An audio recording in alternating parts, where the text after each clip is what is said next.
নমস্কার। আপনার রাশি কি কুম্ভ? যদি হয় কুম্ভ রাশি, তাহলে আজকের ভিডিওটি সম্পূর্ণ আপনার জন্য।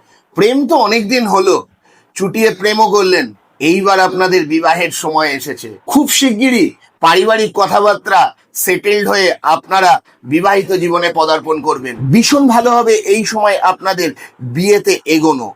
আপনাদের দাম্পত্য জীবনে আসুক সুখ, শান্তি, সমৃদ্ধি। যদি তার সাথে আপনার রাশি হয় মীন, তাহলেও আপনাদের বিবাহের যোগ খুব ভালো। কিন্তু আপনাদের যদি হয় মেষ রাশি, বর্তমানে বিয়ের জন্য চিন্তা বা এগোনো না করাই ভালো। আপনাদের যদি হয় বৃশ্চিক রাশি বা কন্যা রাশি, তাহলে খুব শিগগিরই যাকে আপনারা মনের মানুষ হিসাবে ভাবছেন তিনিই আপনার হতে চলেছে। তাই আর চিন্তা নয়, দুশ্চিন্তা নয়, মন খারাপ নয়, তাকে নিয়ে খুব ভালো আগামী জীবন এগিয়ে চলুন। আপনাদের কি রাশি, কি হচ্ছে আপনাদের সঙ্গে মনের মানুষকে নিয়ে, অবশ্যই কমেন্ট করে জানাবেন। নমস্কার।